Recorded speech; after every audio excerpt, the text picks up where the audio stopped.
Okay, good. So we have that. Then this I can make disappear.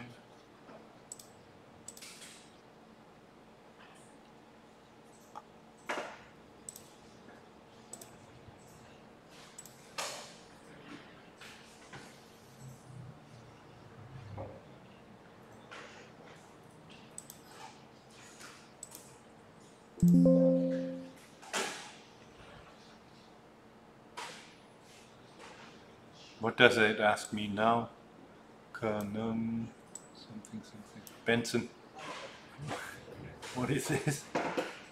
Unlike, do you want to leave the this recycling design? I think maybe you will may not save your changing or something. 不要 No, this one leave. This one is leave. Leave. Don't leave. Okay. Okay. Actually, I think that's okay.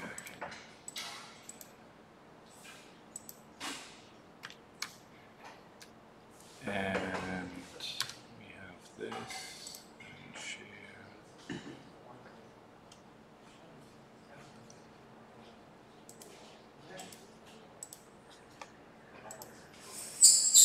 And let's take the new version.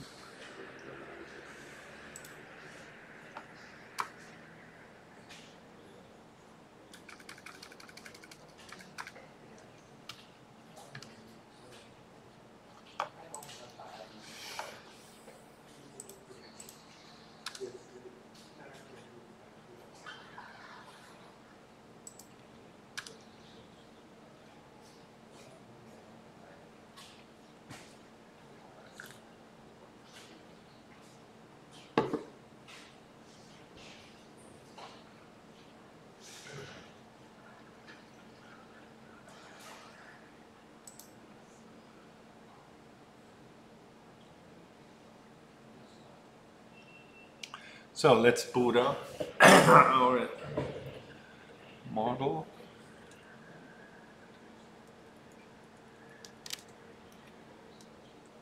Check here.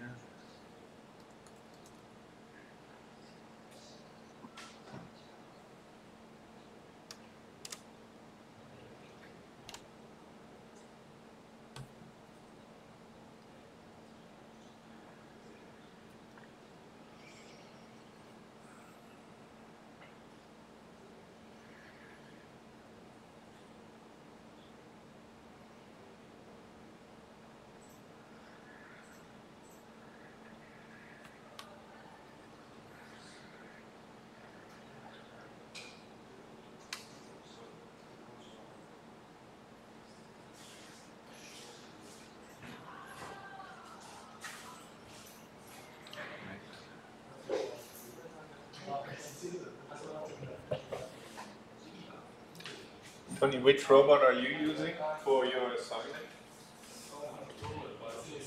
Possible to bring here. Yeah, you bring it with in the lab. But it's already removed all the hardware. They have to test another stuff for the code. So the track the base will be removed on the Okay, then you have to put it back on.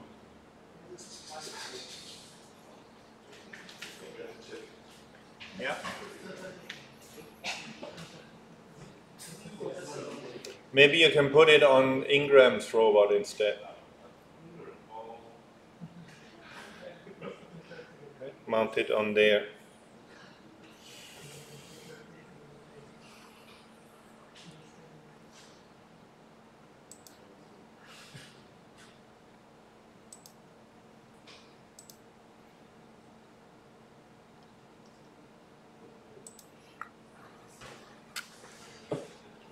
Okay, good.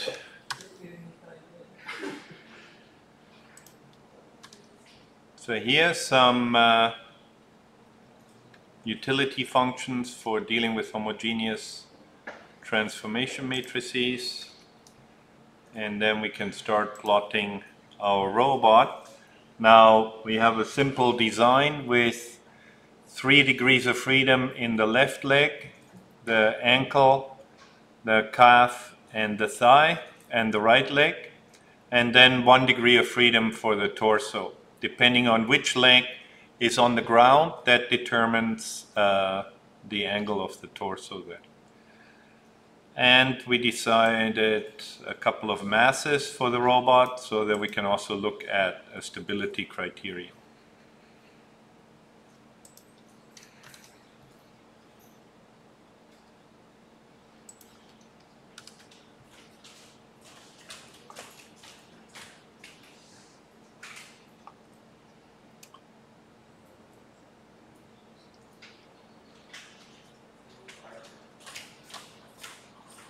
So then here we have the code for drawing a robot, given which leg is on the ground, the left leg or the right leg, and what the current angles are, the state of the robot, abbreviated as Q, where it is in the world, and the link length.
So here is an image of our robot at position 0.5.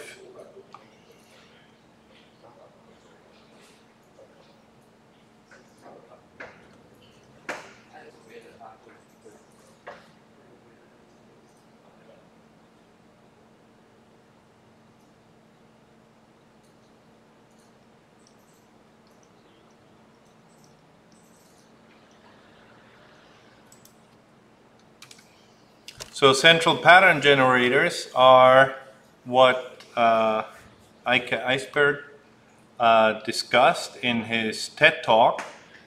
They've been discovered by neuroscientists, biologists. They're clusters of cells that basically form a feedback circuit that produce a cyclical control signal. And the interesting thing about them is that they run without direct control from the brain. So in this case, the brain can control these cyclical pattern generators, central pattern generators, but only indirectly by modifying their frequency and the phase of those signals. And they control the tightly coupled motions that you would execute basically subconsciously, walking, swimming, flying, running in different animals. And these central pattern generators have been found in many different species, not just in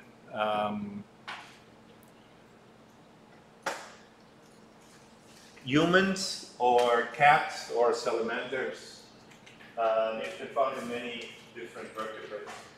So basically it's the way that evolution found in order to generate complex motions. And the idea would be that if that worked for evolution and nature, then maybe we should model that in our robots as well. Now, one interesting thing about research in that area in recent years is that there's been a renewed emphasis on the actual body of the animal. The before that, most of the research was focused on the brain and the control of the brain of the various muscles. And it turns out that the body is actually also very important in order to make an efficient system, in order to be able to walk and run and swim and all the different kinds of activities that we can do. Now, it's also the other parts of the brain that, or the body, the chemical systems, that also play an important role in the behavior of a system. But that one is even less understood than the activity of the brain and the activity or the influence of the body. So there's an interesting example that they show in one of the talks. I forgot by who, but it was really quite fascinating. The cicadas, they turn into butterflies, right? So you have these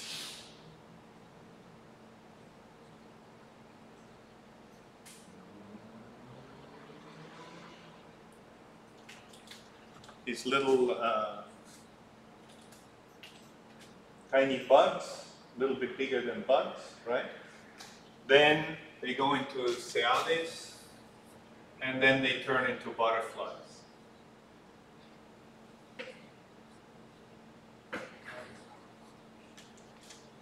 Right? Now, what some researchers have done is they have trained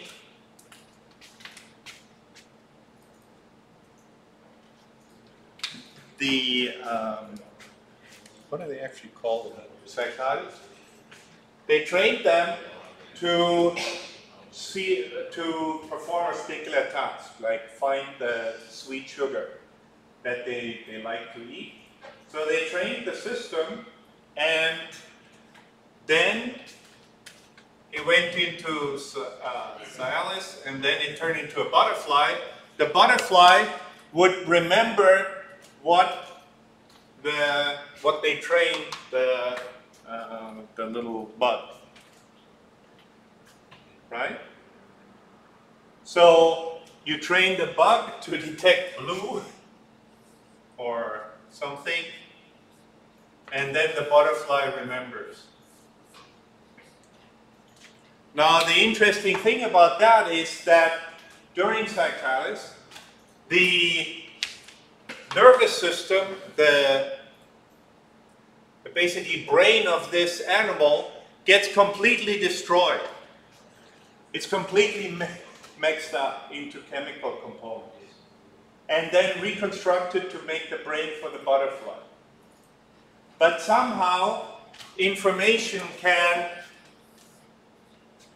be transferred to the butterfly. So the memory that these little bugs have does not just consist of the nerve patterns of this little bug, which is truly interesting, because that means that it's not based on the neurons, but based on some kind of chemical component. It's also not composed, it's also not based on the body, because the body also gets completely destroyed during metamorphosis, when it turns from the bug into the butterfly.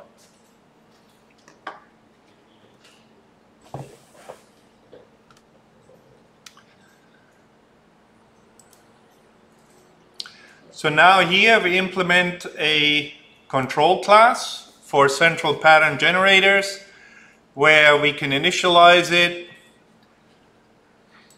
with a frequency, an amplitude, and a phase, and then we generate a sine wave, basically. So this will be our control. At time t, we generate this control output, which is the amplitude multiplied by the sine, multiplied by the frequency, multiplied by t, plus some phase component. And then I also generated a overloaded two operators, mul, the multiply, so I can take two CPGs and multiply them together, and I can add two CPGs. So the question is, first, multiplying it by an integer, that is sort of reasonable. That just would say that you want to change the amplitude of the signal. So I can multiply a CPG by 2 and it will generate the same wave, same frequency, same phase, but it will increase the amplitude by a factor of 2. And then I also want to be able to add an integer to it, and that would be then the most intuitive way of thinking, of dealing with that, would be to add to the phase, add the integer to the phase, so that you can shift your CPG function.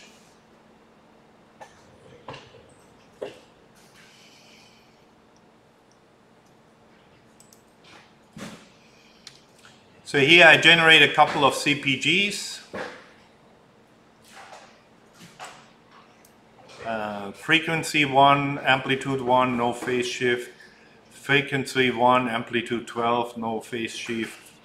Frequency 2, so on and so forth. And then we can simply plot them to see what they look like.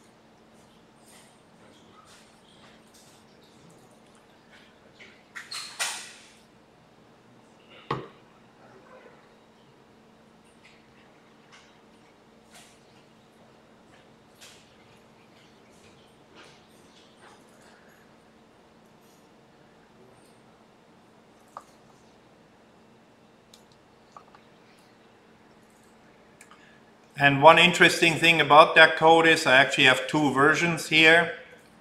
Loop 1, which is the standard implementation, right? So we iterate over the CPGs, and then we iterate through the time. Here I have 100,000, no, 1, 2, 3, 1, 2, 3. 100,000 samples. So we sample the waveform 100,000 times. And then, that's not, one of the interesting things about NumPy, if you want to implement high performance code, is that you can actually use this vectorize function, which means that you can provide a function in Python, and that will then be applied to all the elements in a NumPy array. So here I define a function to apply the control for a particular CPG. So this calculates the output of the CPG. But now, instead of calculating it for one time step t, I can apply it to the entire NumPy array. And NumPy actually does a pretty good job vectorizing this, which means that it'll actually calculate quite a few of those samples in parallel. And if you compare the runtime, then on this Google notebook, it shows it's about 57% faster, or speed up is 1.57. So without optimization, it takes 17 seconds. With optimization, it takes 11. Of course, that's not such a huge number, but if you're trying to do this for a more complex problem, then this NumPy array vectorize is actually a nice function to know, that you can actually speed up your code using the parallel instructor, the multiple cores on your CPU. So here a couple of CPGs, and run those.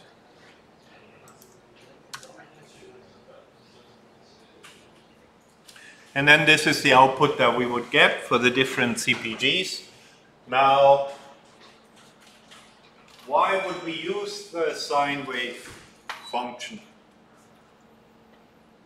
What other function could we have used?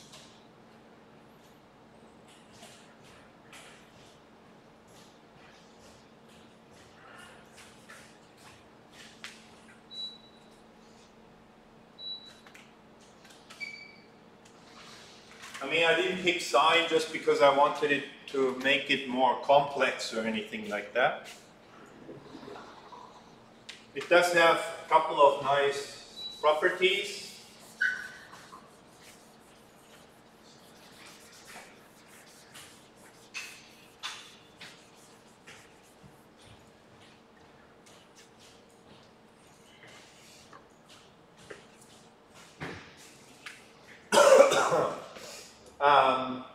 In particular,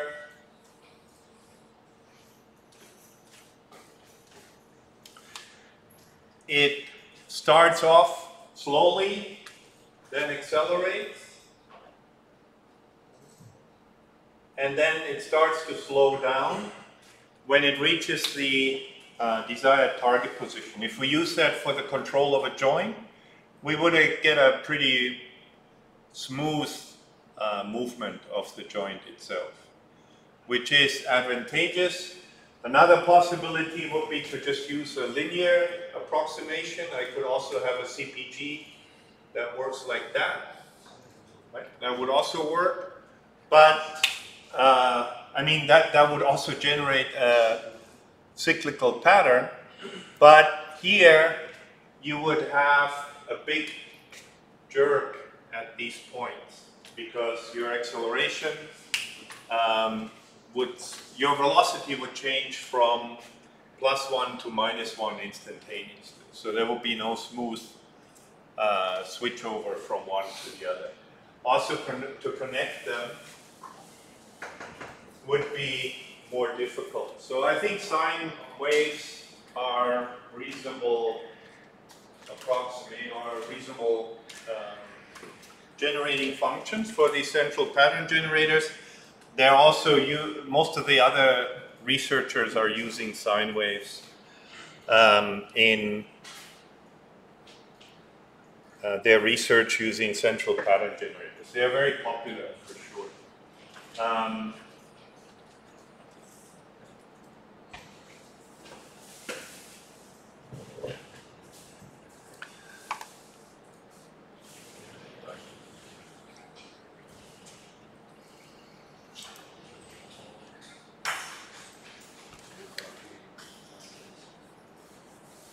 So now we want to figure out how to generate a walking gait using central pattern generators.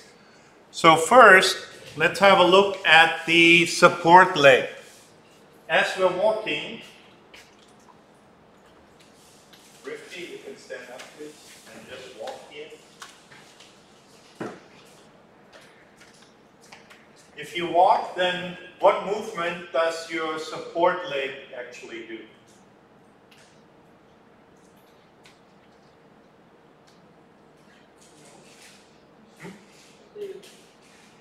What's the motion of the support leg if I want to draw your support leg while you're walking? What's the angle in your knee? Yeah, that's about right. What you have? Yes. Straight, right? So the support leg, usually you don't have any bend in your knee as you're walking, unless you want to walk like this. If you want to pretend you walk into a tunnel or something, you can do this, right? People will be amazed. Usually your support leg is straight, and then as we walk,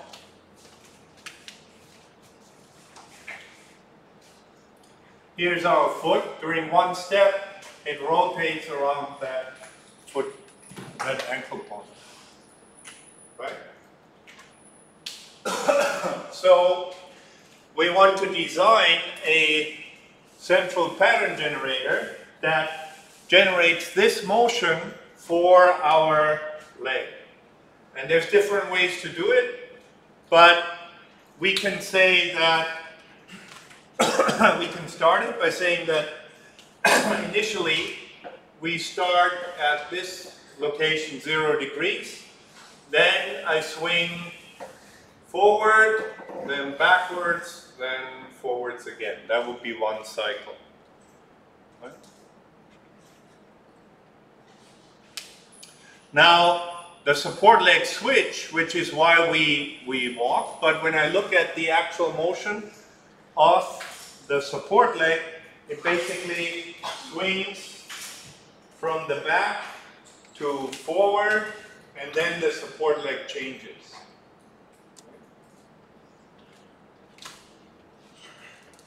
So let's see if we can design a central pattern generator that can give us this kind of motion. And that's not too difficult. We simply need to specify an amplitude and then have a step frequency and then say which leg we start out with.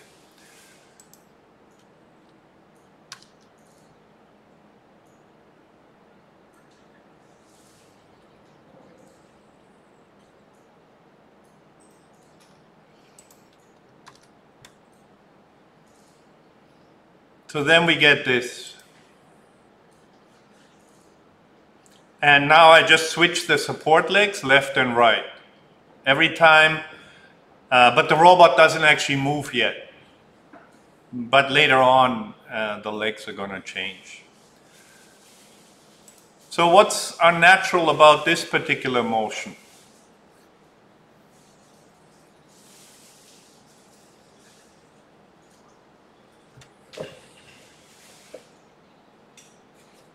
What's different between Rifki walking and the motion that we have here for our support leg?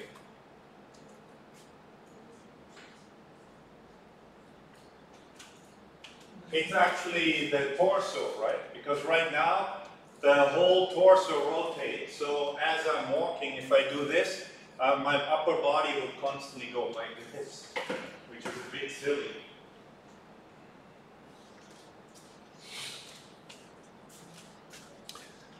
So we now need to add another central pattern generator that is coupled to this one, which basically stabilizes the angle of the torso.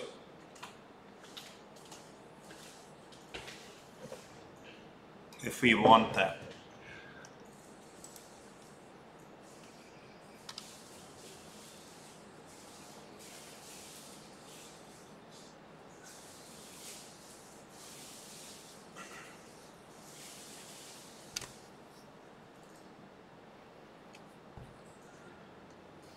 And I can also extend it with the knee. So here the torso is stabilized, right? It doesn't rotate as the leg is swinging through. And then we also need to add a controller for the knee. So we want to have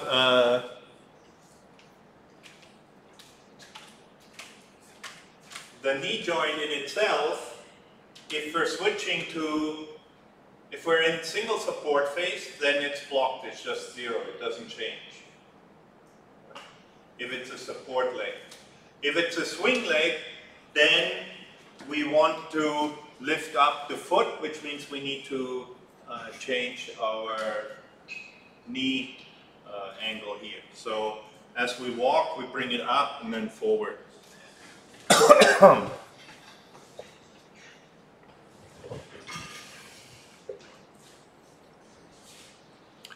So here I have one. Now, one of the things that with the central pattern generators is that, of course, the central pattern generator of the knee has to be coupled to the central pattern generator of the ankle, so on and so forth. Like they all need to be coupled together.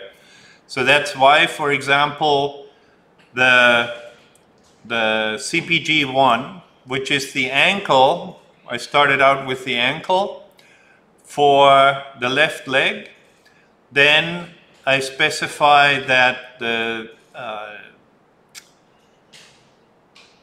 left ankle, sorry, this is a left leg. Then for the right leg, it's exactly the same as CPG1, except it's shifted by half a cycle. So that will be shifted by 180 degrees or masked up pi. Then CPG2 would be the frequency of the amplitude of the knee, how much I want to pick up the knee. Those are related to CPG, to the ankle. So they're coupled here. CPG1 is coupled, CPG2 is coupled to CPG1, CPG4 is coupled to CPG3, and those are the ones for the knee, for the torso, and then the knee is here. That one requires a little bit more control. We need to maintain the same frequency, but we need to think carefully about the offset here that will happen.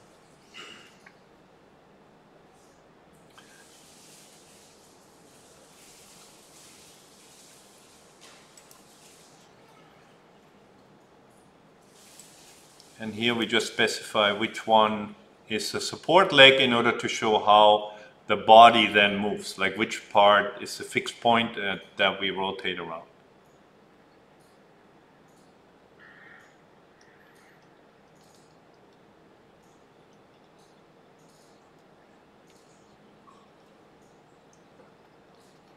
Then here, so with just a couple of CPGs, I can actually pretty easily generate a walking gait for a simulated humanoid robot that looks not too bad, right? It looks pretty reasonable.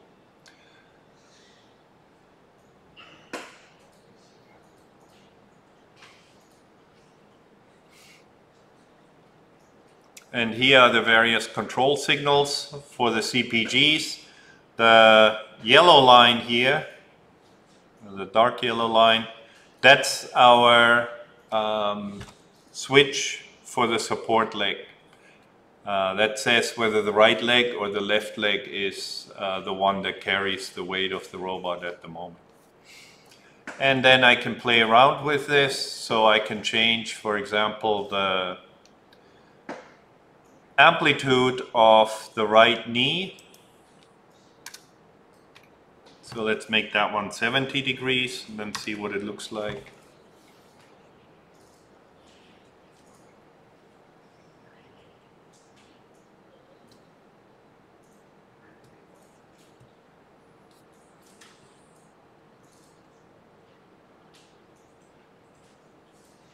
So now you can see the two knees are not working the same anymore, right? The red knee bends only a little bit. The blue knee, the blue leg knee bends a lot more.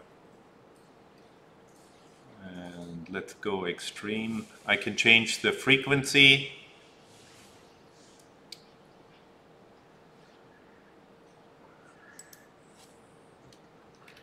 Make it walk faster.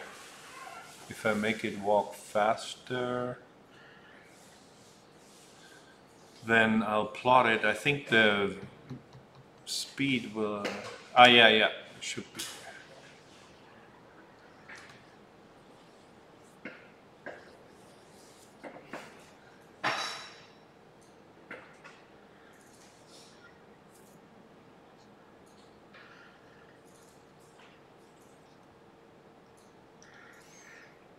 Now you can see now it's running a lot faster. I mean, it's just going through the cycle faster.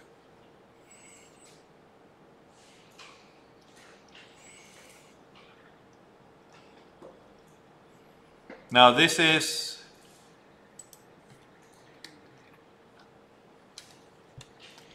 I believe pretty elegant way. This actually does work in practice as well. Let me just check if I can find the video quickly.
That's not it.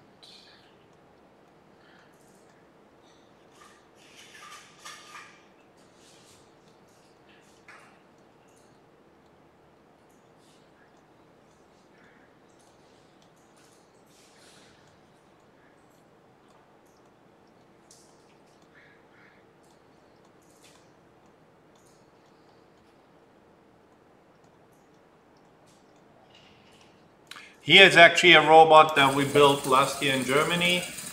This one is controlled by the CPGs. That was actually just an undergraduate student project, which worked pretty nicely at Ostfalia. It's just 3D printed using RC servos, so very primitive robot. It was quite easy to design a reasonable walking gait for the robot just using the central pattern generators.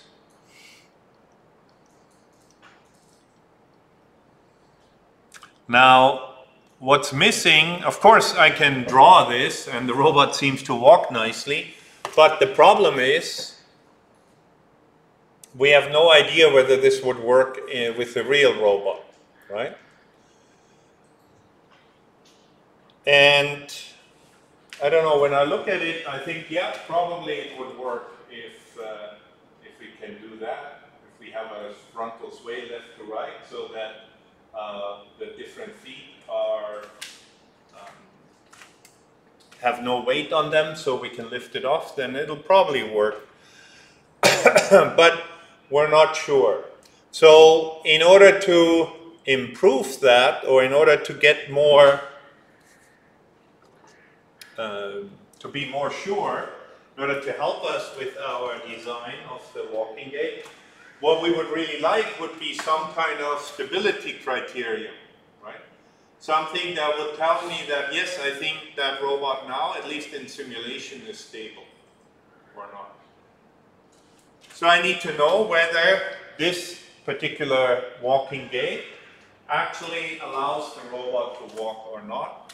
And if in humanoid walking is a pretty, actually let me share a link to that video if I can.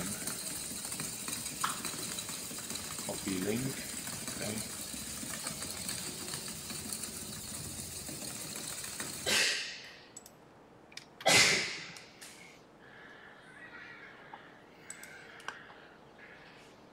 Now,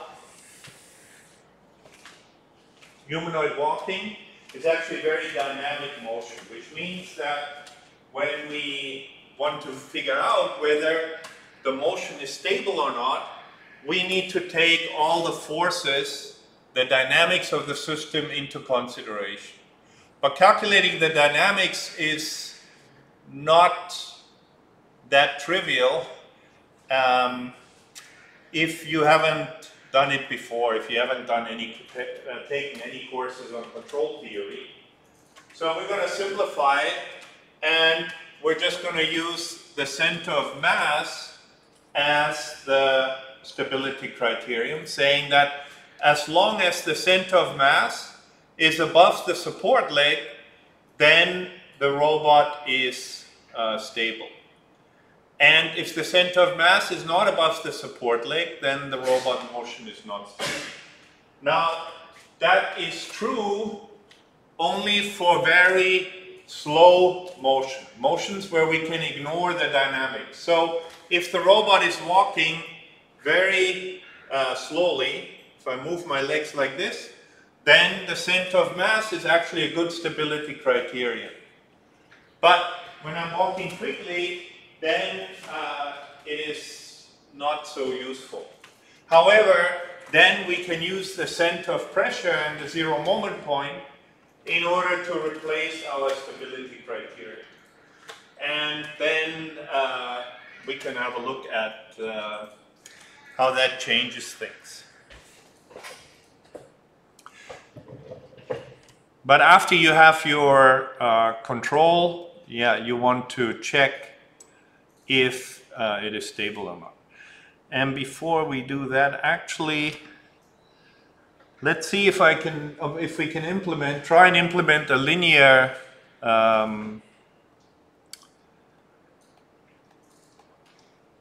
pattern instead of a sine wave pattern, and then see if that works. That would also be an interesting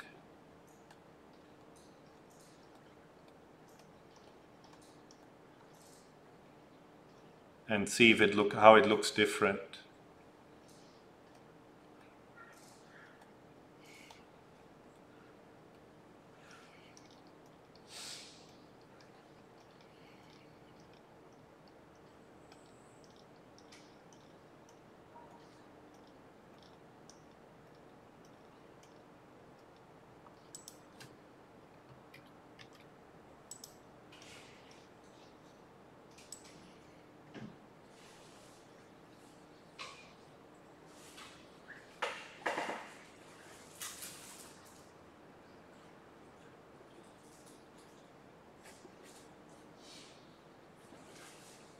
Before we proceed with the stability criteria.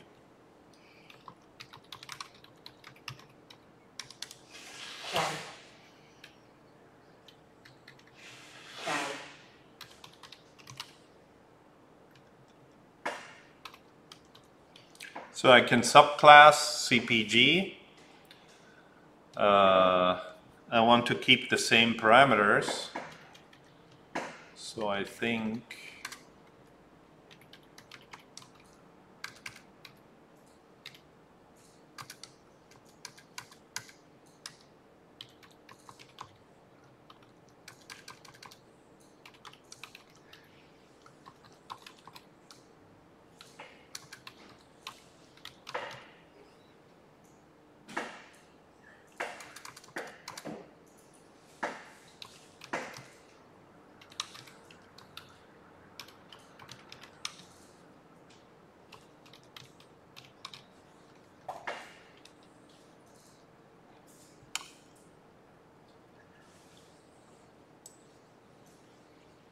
so now I need to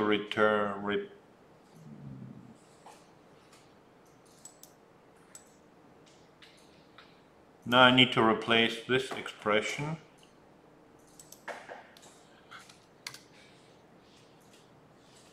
and for our scenario we need to break it down into 4 components, I think.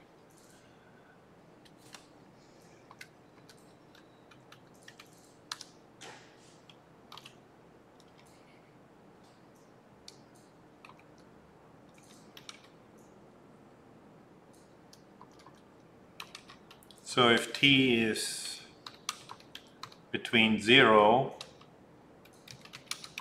and math.pi over 2, that means we're in that first part here where we want to go up.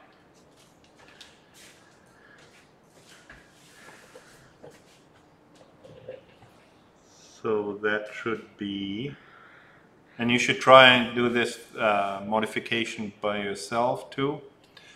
That should be, T is this.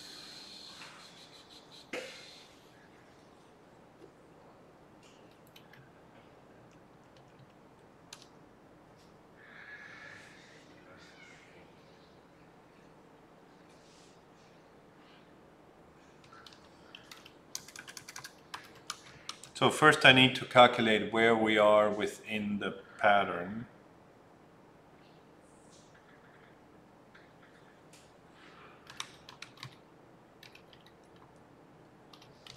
So we need to subtract the face.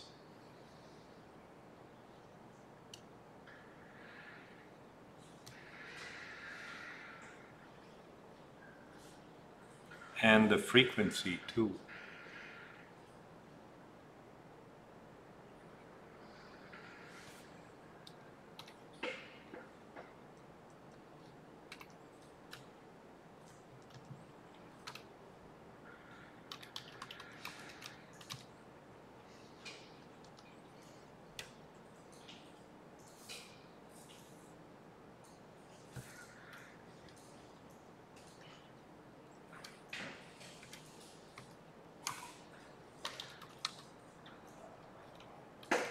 So then we check the 4 components.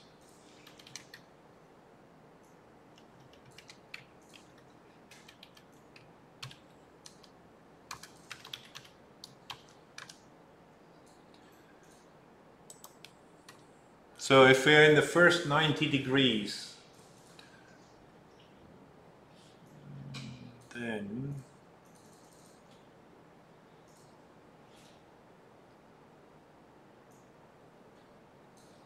our output should be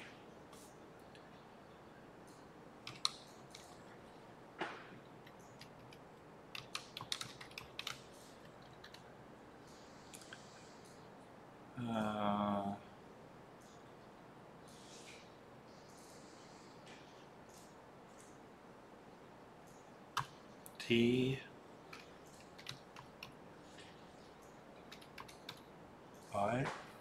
So now that ranges from 0 to 1 multiplied by the amplitude. I think that's correct. Then here our offset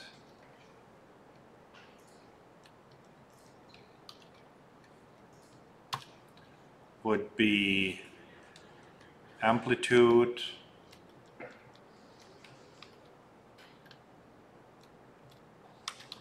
minus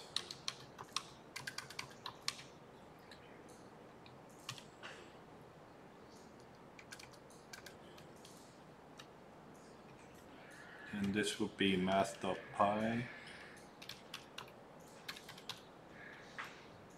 t less than 3 times math.pi.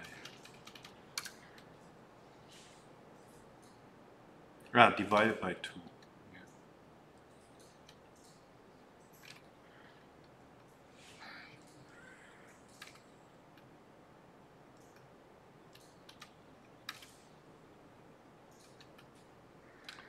So here there will be 0 minus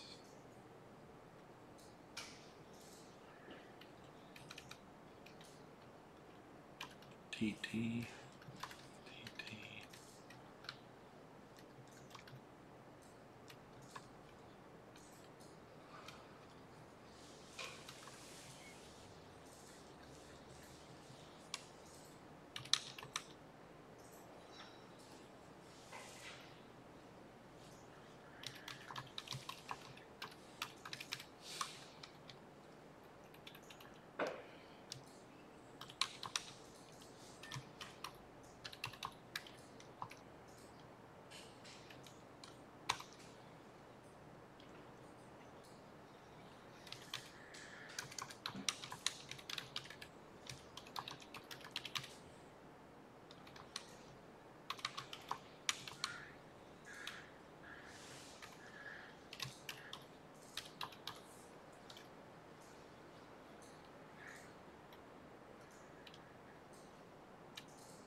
0 to 90, 90 to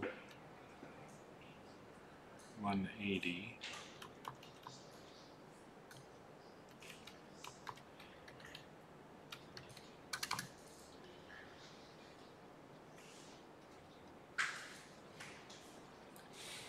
T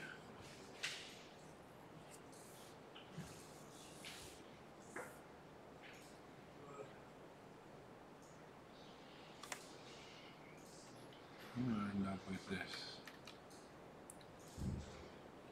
T divided by mass of pi over 2 multiplied by the amplitude.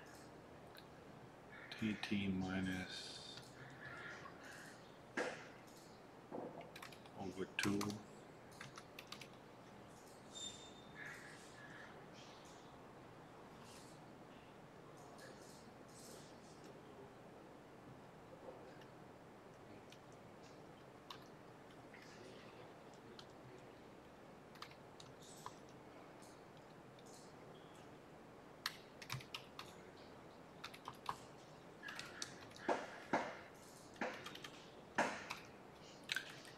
Since I need to use that over again, m pi 2 is equal to mass of pi divided by 2.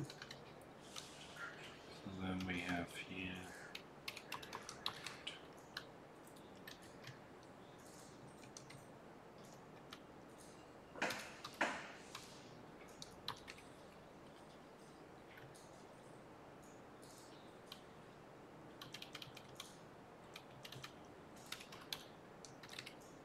pi 2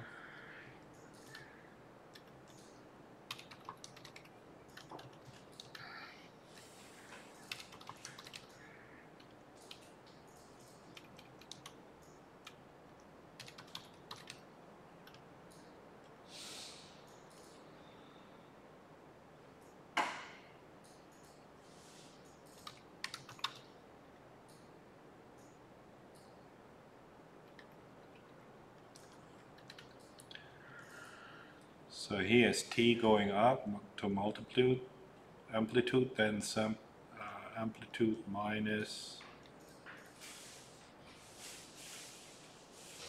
0, here's minus 90 degrees. Then 3 is from 0, and that would be mass of pi here.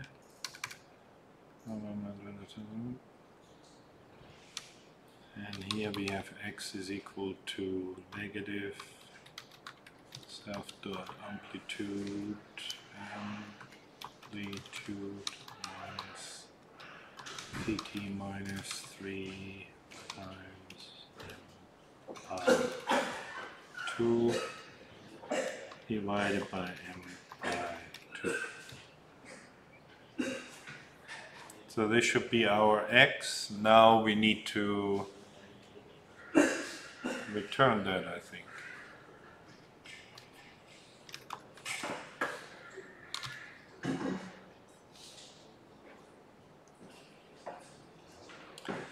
Greater than 0 to m pi over 2, tt m pi over 2, and m pi. Tt greater than m pi.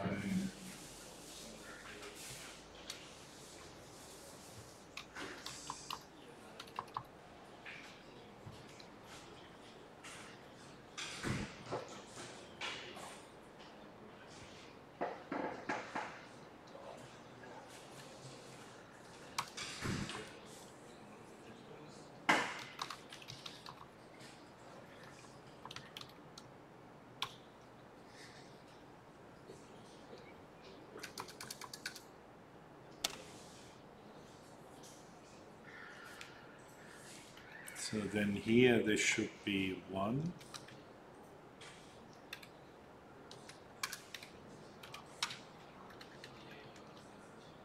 Then 1 minus, then 0 minus, then minus 1 plus. Okay.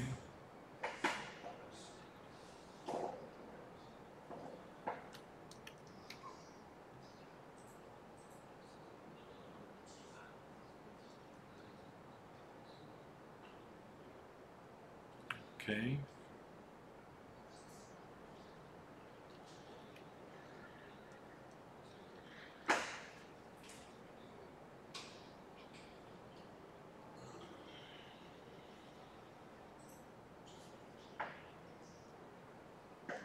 Yep.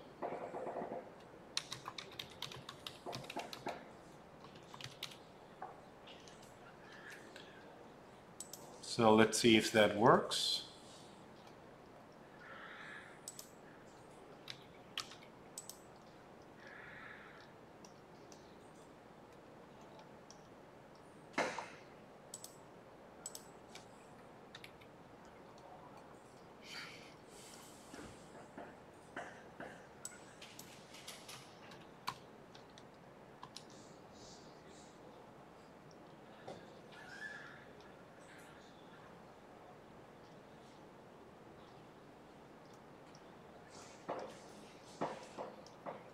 And replace our CPGs with linear CPGs.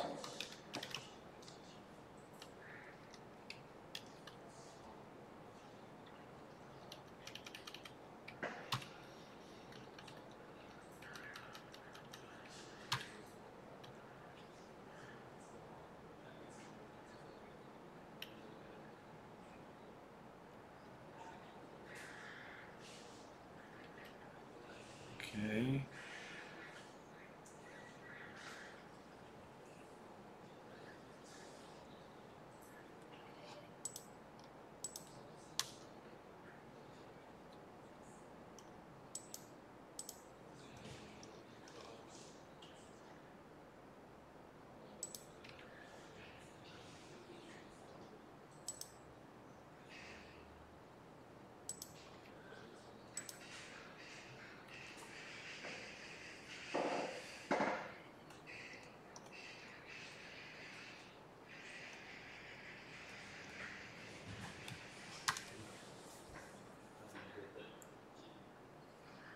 Now let's see if that works.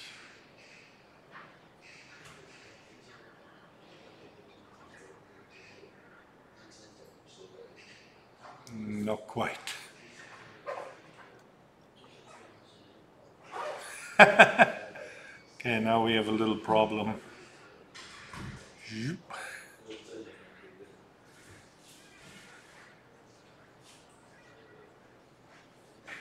So the right leg is okay, but the left leg.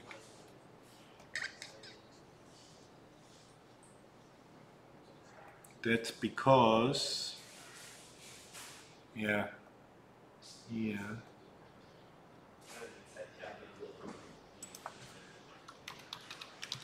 I need to return a linear CPG.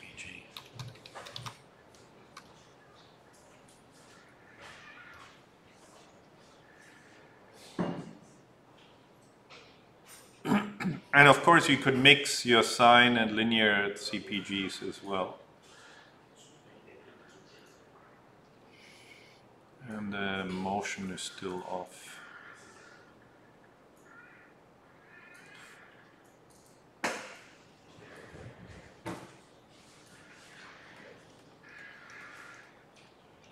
Okay, so let's try and debug this. First we just need 90 degrees.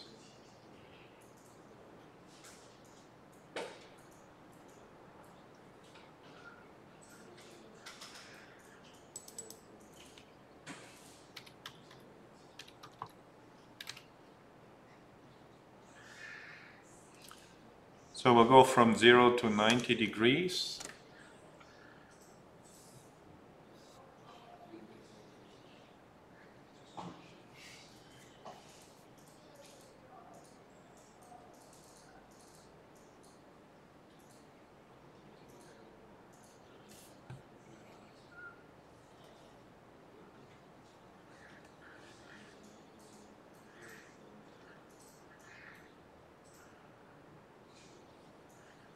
Oh, the angle, the initial angle is definitely wrong.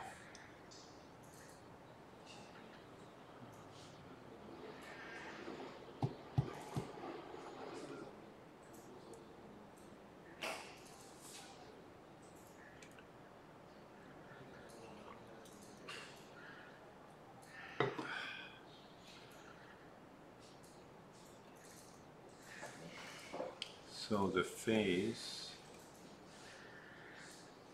is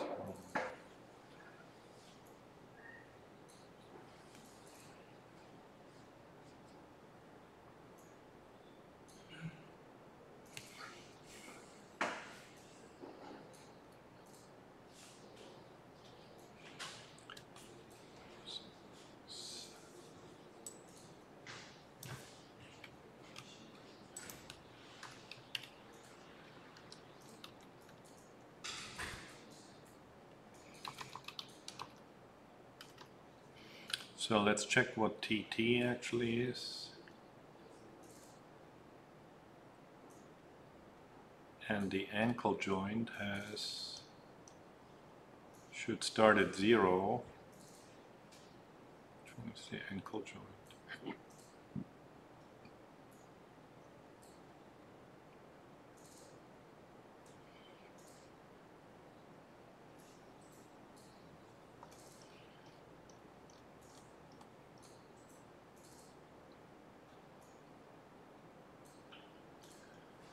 Phase is -90.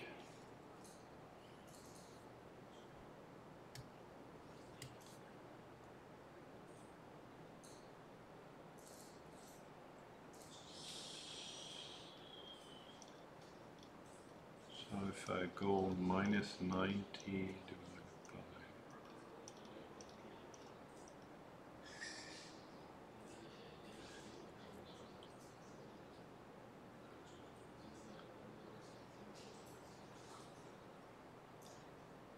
it says minus master pies.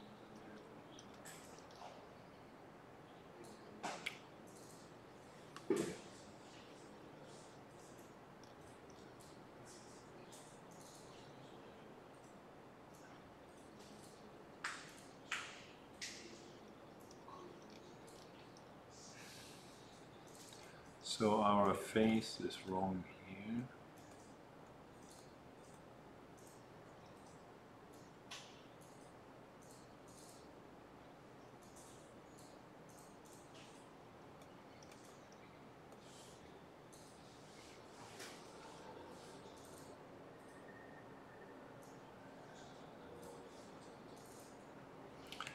T plus 90 degrees divided by 1, so that should be 90 degrees.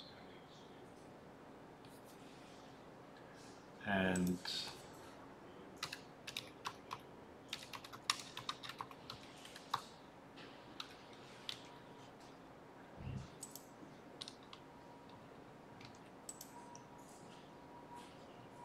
here, so that should be 1 minus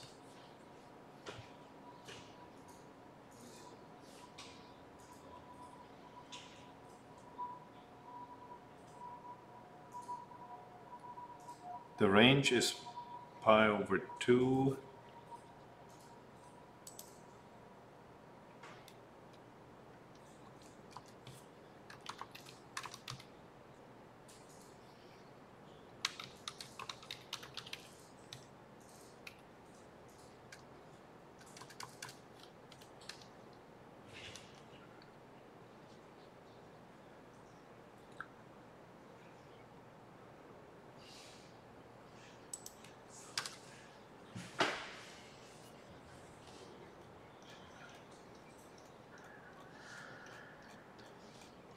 No, I just need to, I don't know which one, which CPG I have here.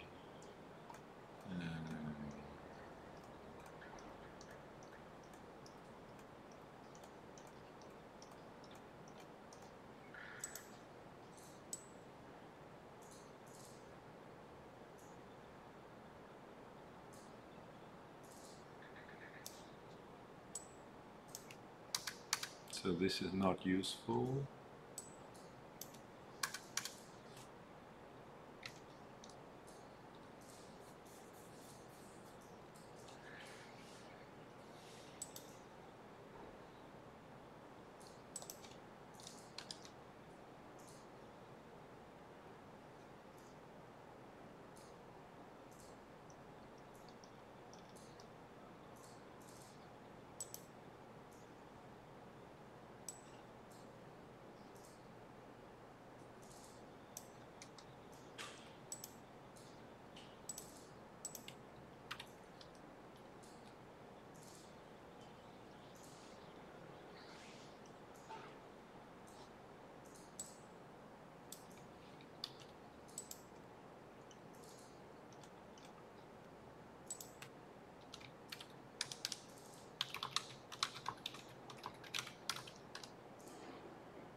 0.34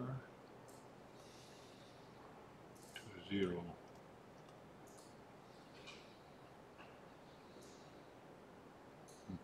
Because it's offset.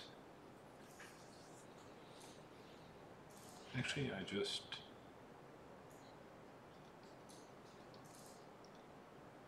make sure this is correct on a single servo.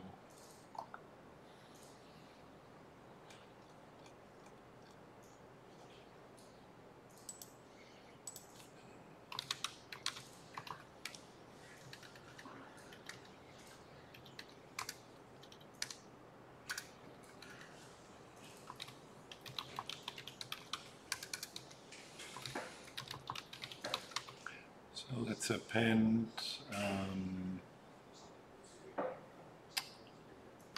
cpg1.control-t.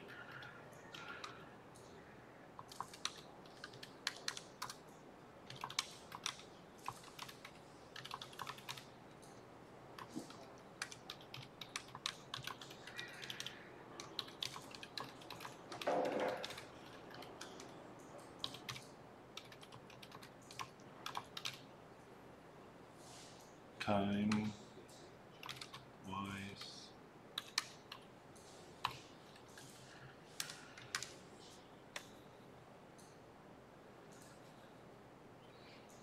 Okay, so it goes from 0 to 3.5. 20.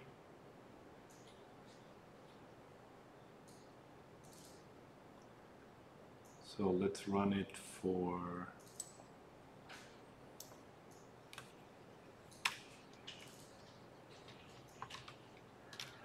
2 pi.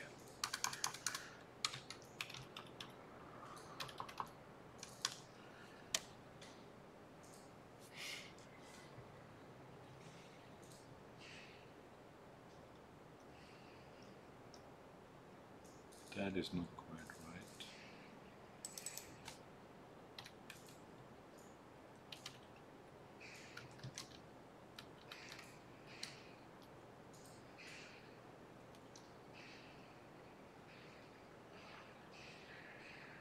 Oh,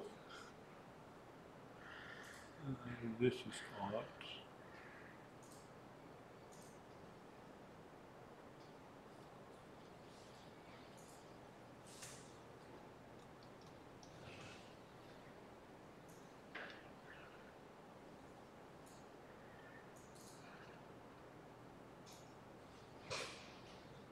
It should be TT, not T. TT, T. Okay.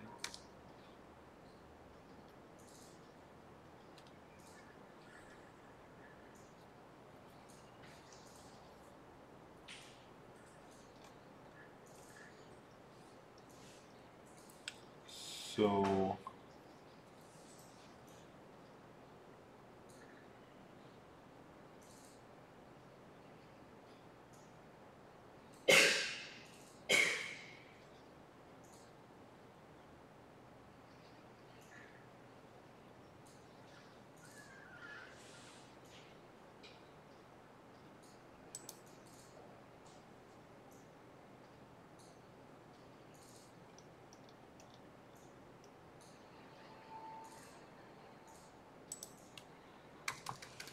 if we go to 180 degrees, okay, and if I change the phase,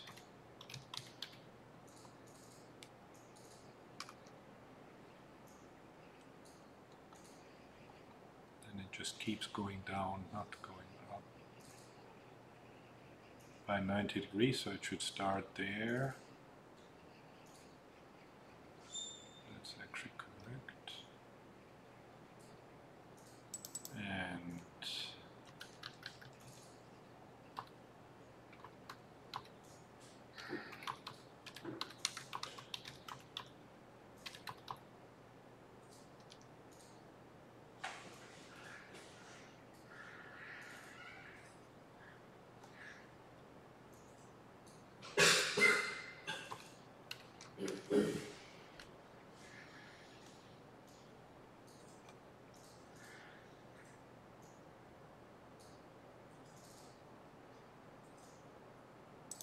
Ah, that should be m pi over 2.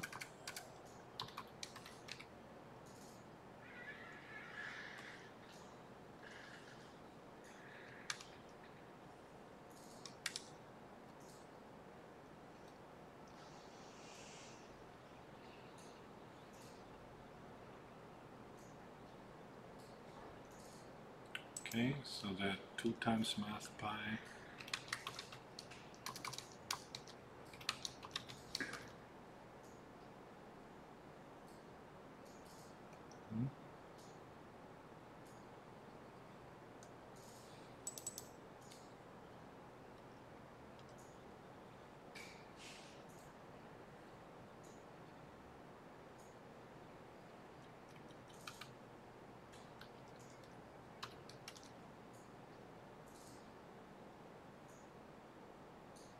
Okay, now this looks correct, apart from there's a little bit of a jitter here.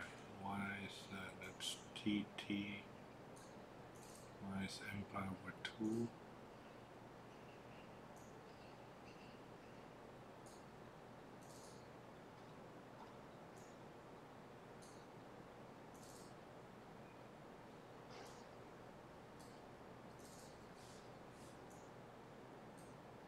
Master pi, yep.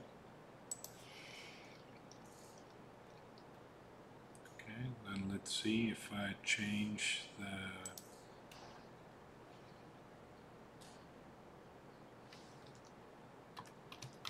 phase.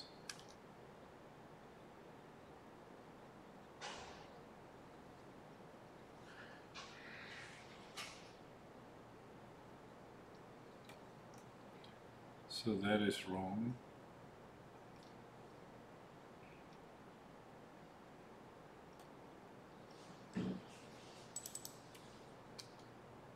Ah, this is always a problem with angles.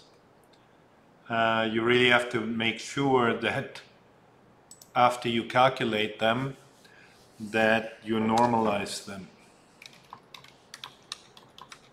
So while TT greater than 2 times master pi,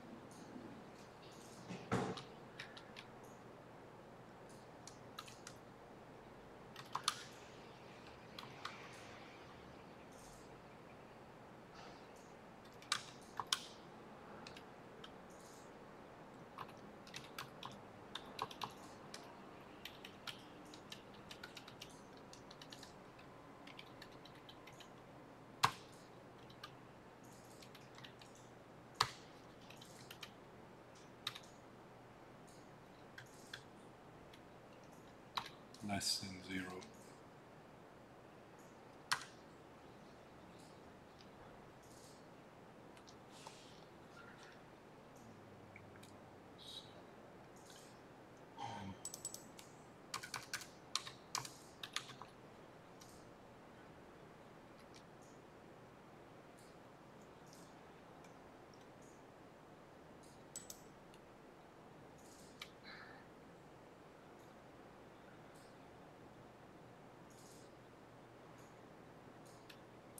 Here's the thing, so 20, so it's 0.35, okay.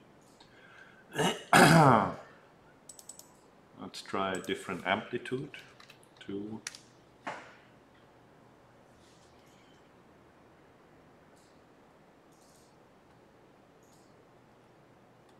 No, that is also wrong.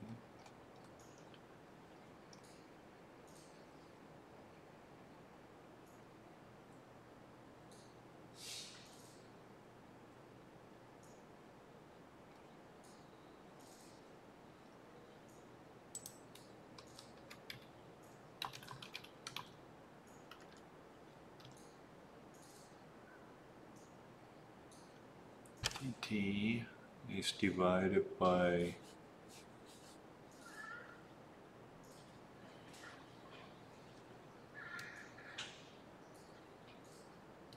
2.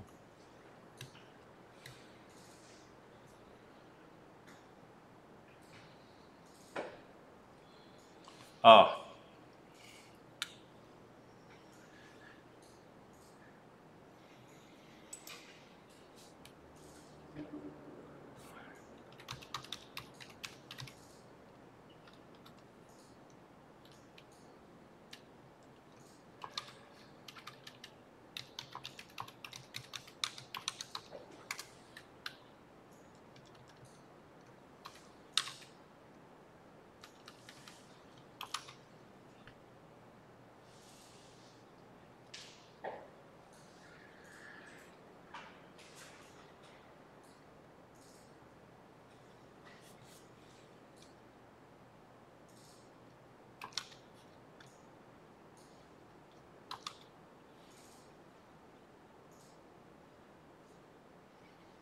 no, I think this is no.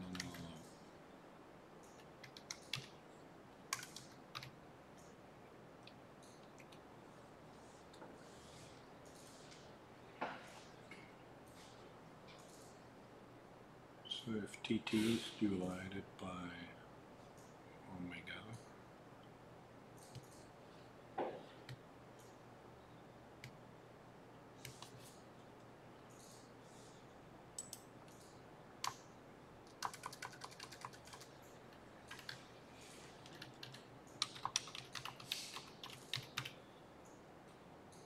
think that needs to be like this.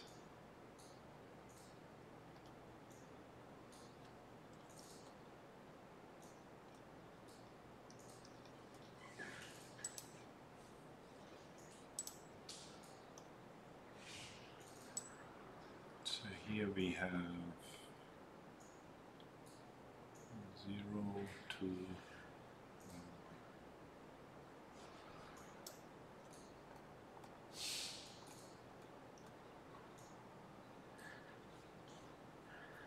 omega is 2,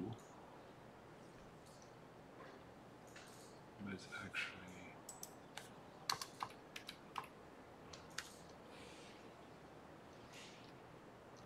yeah.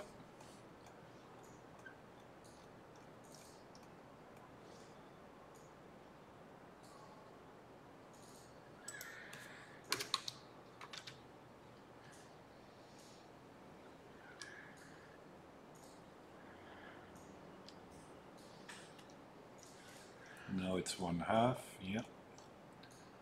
And then amplitude 2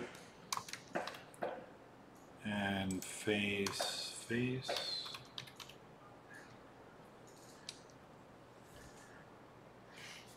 Yeah.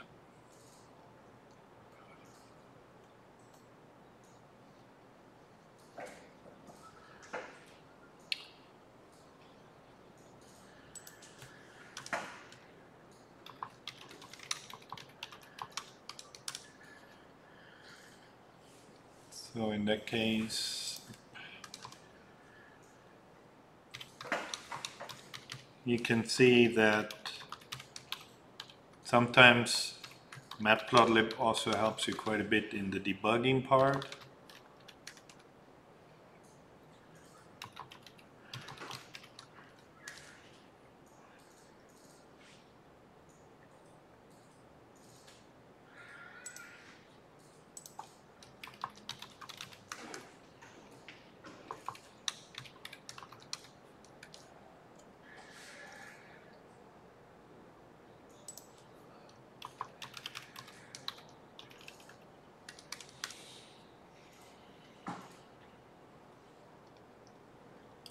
And now let's see how it looks like on our humanoid.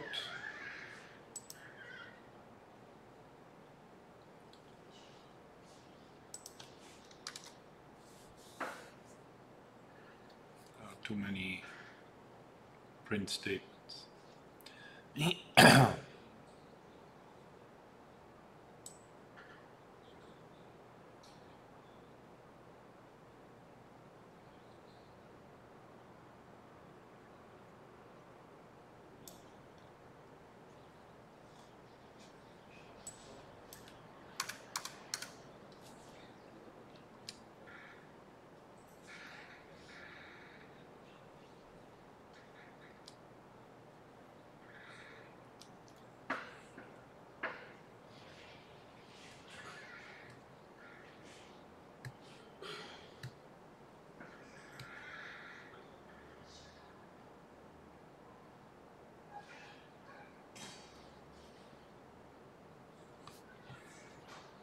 very slow now.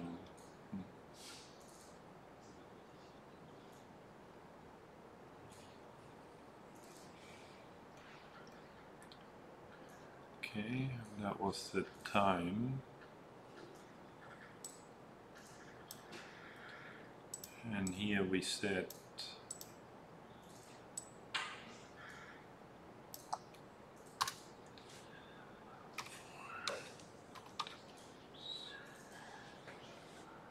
two cycles. Let's make it 6 times the pi.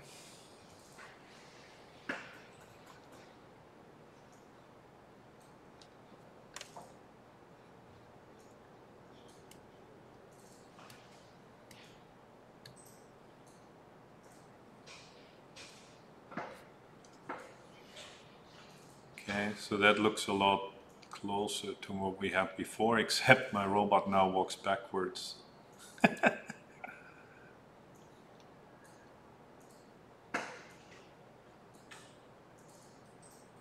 So that's because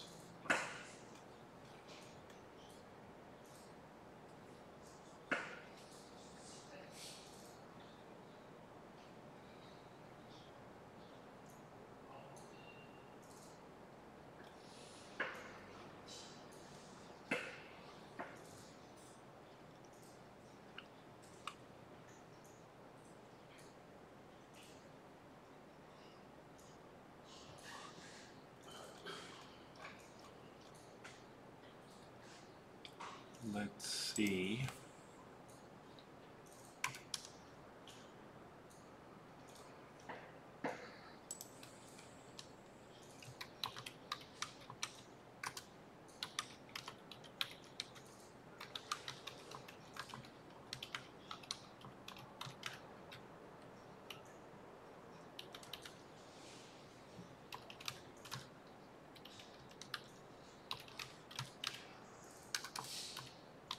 Omega, let's make omega 3.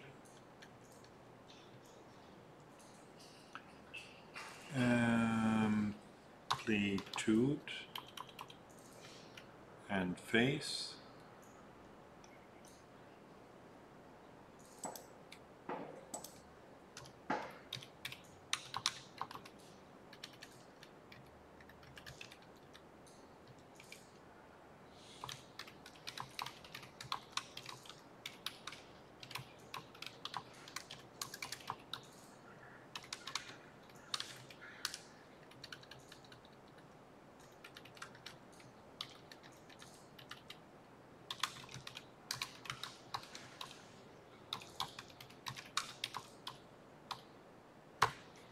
Yes, linear CPG. Oh, no, not here.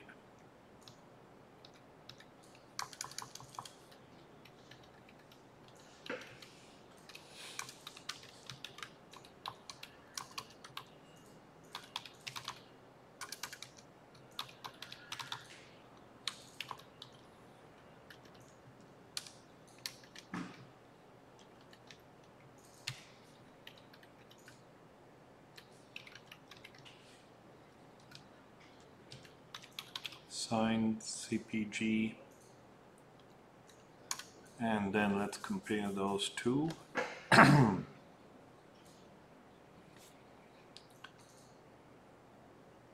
think that's all I need.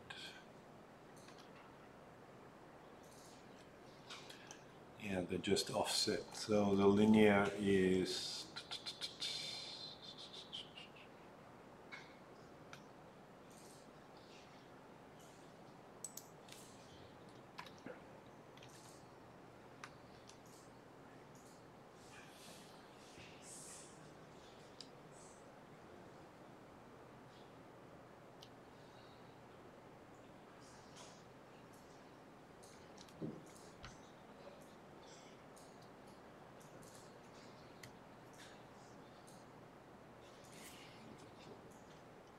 so here's a linear CPG walking robot, and actually not that much difference, right?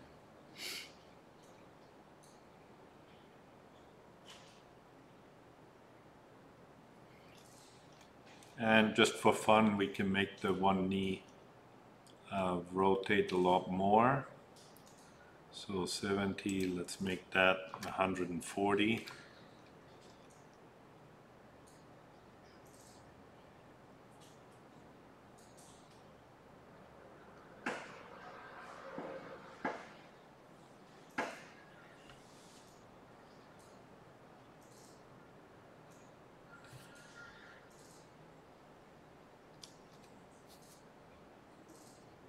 Oh, I wanted to show the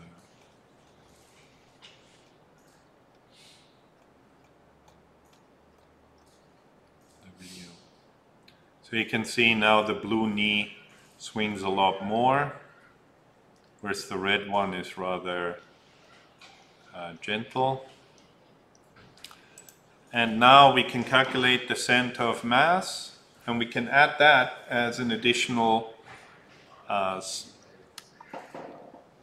constraint to check if our robot is stable, at least statically. So here I plot the center of mass of the individual links as well as the projection of the center of mass onto the ground.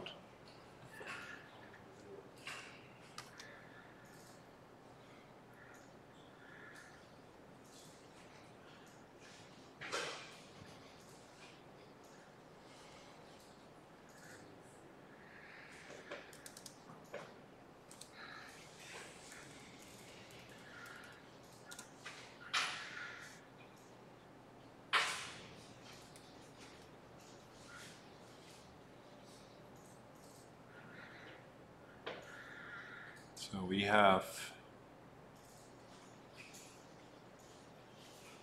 I'm just trying to run the simulation. And then let's have a look at the walking gait.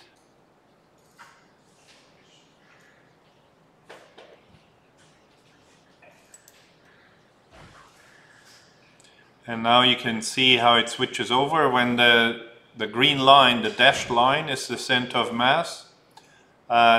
It's flashing red, right? If you look at the walking gait, then you can see there's a brief interval where it flashes red. That's the point. That one is kind of okay because that is actually the double support phase where we have both legs on the ground and we need to move the center of mass from one leg onto the other leg. Now, the criterion that I have is that it must be, the center of mass must be over the support leg, but then the support leg switches underneath. So there's a brief period of time where it will flash red saying that it's not stable. But if I were to model the double support phase more diligently, then that wouldn't give you that flash thing. But that's okay. We don't, in practice, that won't make any issue. So now, won't cause any problems. So now we show the center of mass of the ankle and the calf. We can do things like add an additional CPG for the torso, for example.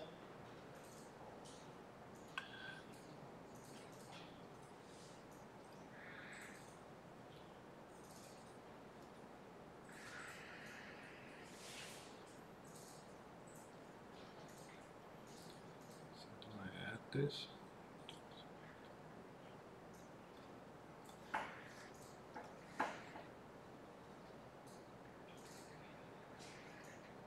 And here the torso sway CPG is how we want to sway the torso a little bit. But right now it uses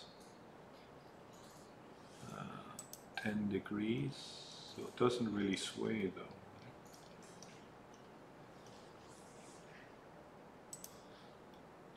Ah, yeah.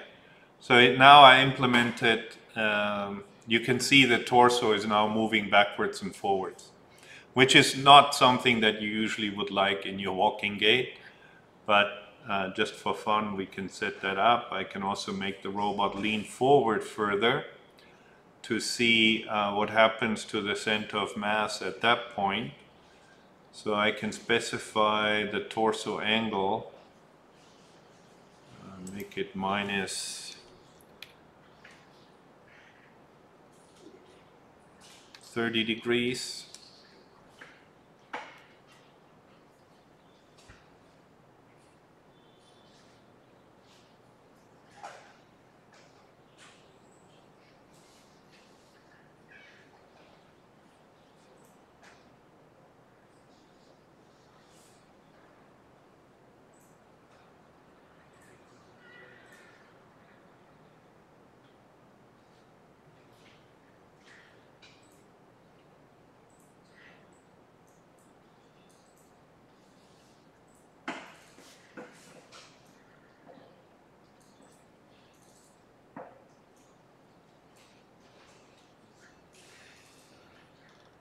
And then let's have a look at that walking gait.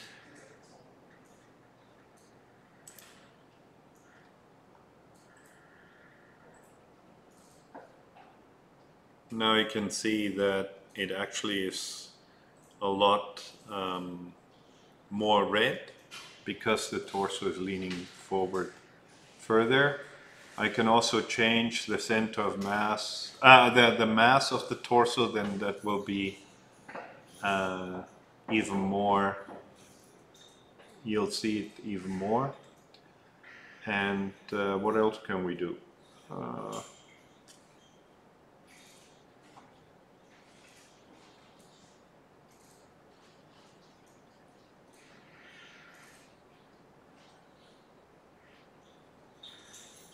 Amplitude here is 90 degrees now.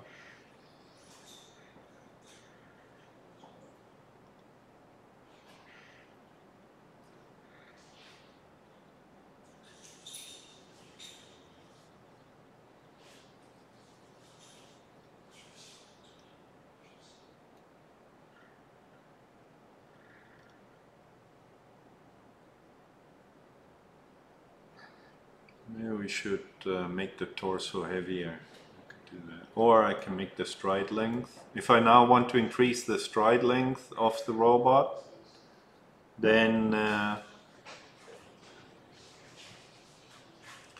but that would have to be done with the amplitude of the left leg here. So let's increase the stride length to 30 degrees.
Okay, so let's have a look.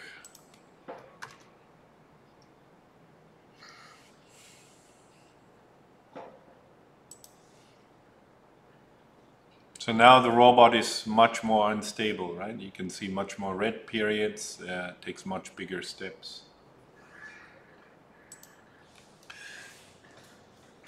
So that's the using the center of mass, the statically balanced walking gait. For the zero moment point based control, this becomes more complicated because we use a model that is called the card table model and the inverted pendulum model. Now, for that model, you can derive a different x dot minus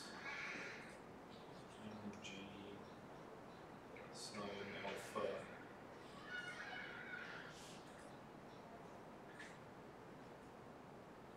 x is equal to 0.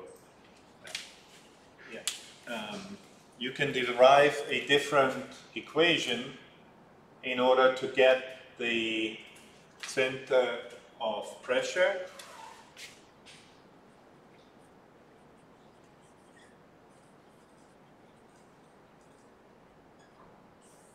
of the system as opposed to the center of mass.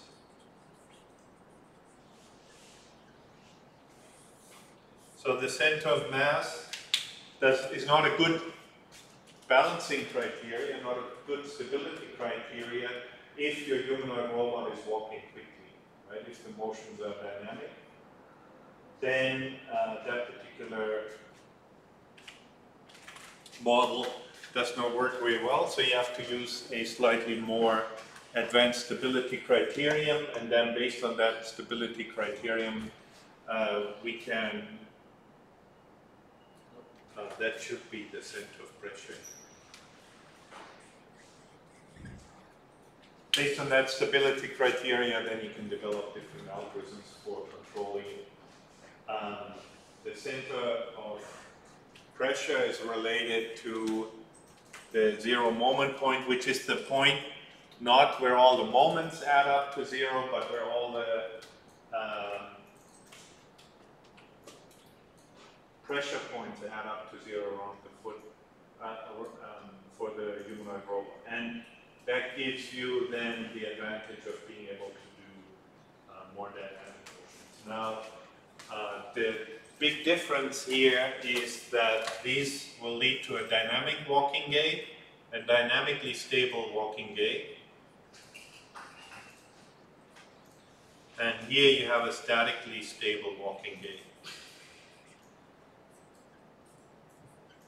And the difference is quite interesting because the center of mass stability criterion only relates or is only applicable if your motion is very slowly, so you move very slow, so that the forces are don't play a important part of the dynamics of your motion. Then, if you have such a motion, like for example the one that we're showing now, if I stop the motion of the robot at any time while the center of mass line is green, while the center of mass is above the support foot, then the system will actually be stable. The robot will just stand there with one leg in the air, right? Which is why the center of mass based walking gait is called statically stable. The walking gaits that humans use, and in order to be more efficient and faster, is dynamically stable, which means that it's actually unstable, which allows you to move quickly, right? But in the limit cycle, it always moves through sort of unstable cycles of your balance. And the big difference there is if you simply stop the motion, the robot will fall over. because it is not actually, the center of mass is not actually over the support leg most of the time. So if you stop the robot there, it's simply going to fall over. Simply for the same as, or similar to humans, when humans walk and then they stop moving the legs, they would also simply fall over. If you stub your toe and you fall, that's basically what happened. Your motion stopped. And you're not dynamically stable anymore. So in that case, you should have walked using a statically balanced walking gait.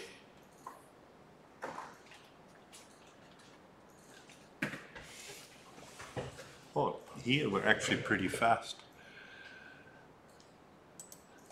He's leaving the field.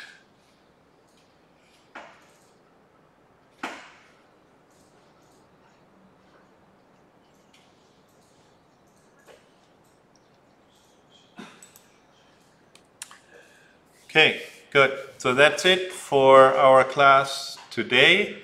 Now you can start preparing for the demonstrations. And next week we will have the final exam already.